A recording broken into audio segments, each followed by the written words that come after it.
تو اہل اللہ کے چہرے کو بھی دیکھ لیے، اور یہ جو پاپ سٹار ہوتے ہیں ذرا ان کے چہروں کو بھی دیکھ لیں، کیا بکھرے بال، چہرے ان کے ایسے جیسے پتہ نہیں نام و نشان ہی نہیں ہوتا سکون اور طمانینت کا، ہوائیاں اڑی ہوئی ہوتی ہیں۔ اور اہل اللہ کے چہرے کو دیکھو تو دل کو سکون ہوتا ہے۔ الذین اذا رؤوا ذکر اللہ، یہ وہ بندے ہیں جن کو دیکھو تو دیکھنے سے اللہ یاد آ جاتا ہے۔ ہمارے بزرگوں نے فرمایا کہ گناہوں کی 3 تاثیر تو پکی ہیں۔ قلت الرزق، اللہ تعالیٰ رزق کو تنگ کر دیتے ہیں۔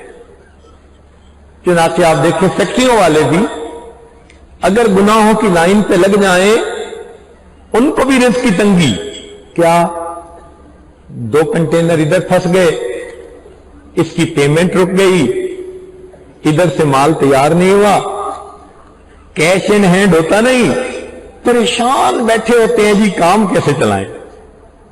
اب ویسے کروڑوں پتی مگر پریشان کہ جی بنے گا کیا۔ تو اللہ تعالیٰ دے کر بھی بندے کو ٹائٹ کر دیتے ہیں، اور کبھی کبھی تاثیر الرزق، رزق کے حصول میں اللہ مشکل کر دیتے ہیں۔ حضرت پتہ نہیں ڈیل ہوتے ہوتے رہ جاتی ہے، یہ جو ہوتے ہوتے رہ جاتی ہے نا یہ کسی کی وجہ سے ہے، مگر عاملین کے پاس جاؤ تو وہ تو کہہ دیتے ہیں جی کسی نے کچھ کر دیا ہے۔ اللہ ان عاملین سے بچائے۔ ہمارے حضرت فرمایا کرتے تھے عامل نہ بننا کامل بننا۔ تو ان بیچاروں کو تو پتہ ہی ہوتا ہے کہ ہم اس لائن پہ لگا دیں گے تو ان کے ذہن میں سٹوری تو پہلے سے ہی ہوگی، ہاں پھپھو نے کچھ کر دیا، ہاں میری نند نے کچھ کر دیا، چچا نے کچھ کر دیا۔ الٹا ایمان خراب ہوتا ہے، قطع رحمی کے مرتکب ہو جاتے ہیں لوگ۔ تو کسی نے کچھ نہیں کیا، ہمارے اپنے گناہوں کی وجہ سے اللہ نے ہمارے رزق کو تنگ کیا ہوا ہے۔ وہ جی لگتا ہے کسی نے کاروبار باندھ دیا ہے، کسی کو چھوٹا خدا کیوں مانتے ہو؟ کاروبار اللہ نے چلانا ہے اور کاروبار اللہ نے روکنا ہے۔ اللہ دینا چاہے ساری مخلوق اکٹھی ہو جائے روک نہیں سکتی، اللہ نہ دینا چاہے ساری مخلوق اکٹھی ہو جائے کچھ دے نہیں سکتی۔ تو اللہ کو اللہ سمجھیے۔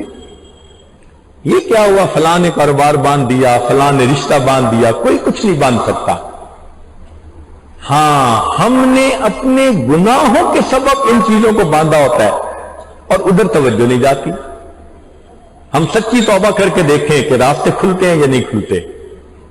ان کا کنفرمیٹری ٹیسٹ، ان عاملین کے جھوٹے ہونے کی علامت یہ کہ یہ بتا تو دیتے ہیں کہ کسی نے کچھ کر دیا، حل نہیں کر سکتے۔ جی میں کر تو رہا ہوں لیکن بڑا زبردست کیا ہوا ہے کسی نے، تو بھئی جب تم اس کا حل کر ہی نہیں سکتے تو تمہاری بات کیوں مانے؟ ہاں ہم اس کا حل بتاتے ہیں۔ حل یہ ہے کہ تنہائی کے اندر وضو کر کے 2 رکعت نفل پڑھ لیں، اپنے اللہ سے صلح کر لیں کہ میرے مولا آج تک جتنے گناہ کیے میں سچی توبہ کرتا ہوں، میں آج کے بعد نافرمانی نہیں کروں گا۔ آپ اپنے اللہ سے صلح کریں گے، اللہ آپ کے لیے بند دروازوں کو کھولتے چلے جائیں گے۔ آنکھوں سے آپ اس کا مشاہدہ کر سکتے ہیں۔ تو اس لیے گناہ ہمارے لیے دنیا میں جینا عذاب بنا دیتے ہیں۔ اس لیے ابن قیم رحمۃ اللہ علیہ فرماتے ہیں کہ اللہ نے جس بندے کو جنت میں بھیجنا ہوتا ہے دنیا میں اس کا نمونہ دکھا دیتے ہیں۔ کیا؟ اس کا دل بڑا پرسکون ہوتا ہے، وہ اپنے اللہ سے بڑا خوش ہوتا ہے، بڑا راضی ہوتا ہے۔ جب بھی پوچھو کیا حال ہے وہ کہے گا میں اپنے اللہ سے بہت راضی ہوں، بہت خوش۔ جس کو اللہ نے جہنم بھیجنا ہوتا ہے تو فرمایا کہ اسی دنیا میں اللہ تعالیٰ اس کے دل کو اتنا پریشان کر دیتے ہیں کہ وہ بندہ کہتا ہے پتہ نہیں میں اس مصیبت سے کیا چھوٹوں گا۔ وہب بن منبہ کہتے ہیں رأیت فی بعض الکتب المنزلہ یا عبدی اتینی، اے میرے بندے میری اطاعت کر، فیما امرتک، جو میں نے تجھے حکم دیا، ولا تعلمنی بما یصلحک، مجھے مت بتا کہ تیرے لیے بہتر کیا ہے، انی عالم بخلقی، میں نے پیدا کیا اپنی مخلوق کو، میں ان کو جانتا ہوں، انما اکرم من اکرمنی، میں اس کا اکرام کروں گا جو میرے حکم کا اکرام کرے گا، وَأُهِينُ مَنْ هَانَ عَلَيْهِ أَمْرِي، اور میں اس بندے کو ذلیل کروں گا جو میرے حکم کو ہلکا سمجھے گا، وَلَسْتُ بِنَاظِرٍ فِي حَقِّ عَبْدِي، اور میں بندے کے حق میں اس وقت تک نہیں دیکھوں گا حَتَّى يَنْظُرَ عَبْدِي فِي حَقِّي، جب تک کہ بندہ میرے حق کو نہیں دیکھے گا۔ تو معلوم ہوا ہم اللہ کے احکام کو پورا کریں گے، اللہ ہمیں عزتوں سے نوازیں گے، اگر ہم اللہ کے احکام کو توڑیں گے اللہ ہمیں دنیا میں رسوا فرما دیں گے۔ چنانچہ گناہوں کے آثار میں سے ایک یہ بھی ہے کہ اب اللہ الا ان یذل من عصاہ اللہ عصاہ فی الدنیا والآخرہ، اللہ تعالی نے اس بات کا فیصلہ کر دیا کہ جو اللہ رب العزت کی نافرمانی کرے گا اللہ اس کو دنیا آخرت میں ذلیل فرمائے گا۔ وما اذنب عبد فی اللیل، اور بندہ رات کو گناہ نہیں کرتا، الا اصبح، مگر وہ اس حال میں صبح کرتا ہے، ومذلتہ علی وجہہ، کہ ذلت گناہ کی اس کے چہرے کے اوپر نظر آ رہی ہوتی ہے۔ تو انسان رات کو گناہ کرتا ہے، صبح کے وقت چہرے پر پھٹکار پڑی ہوتی ہے۔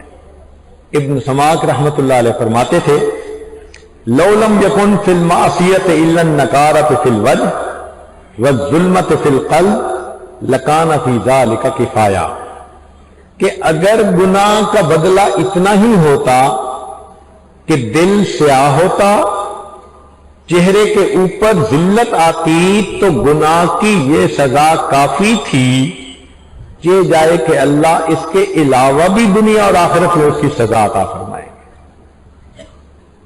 تو انسان اپنے چہرے پہ گناہوں کی ظلمت کو سجا لیتا ہے، اور انسان کتنا چھپ کر اللہ کی عبادت کیوں نہ کرے، اللہ اس عبادت کے نور کو اس کے چہرے کے اوپر سجا دیتے ہیں، تو انسان کا چہرہ بتا دیتا ہے۔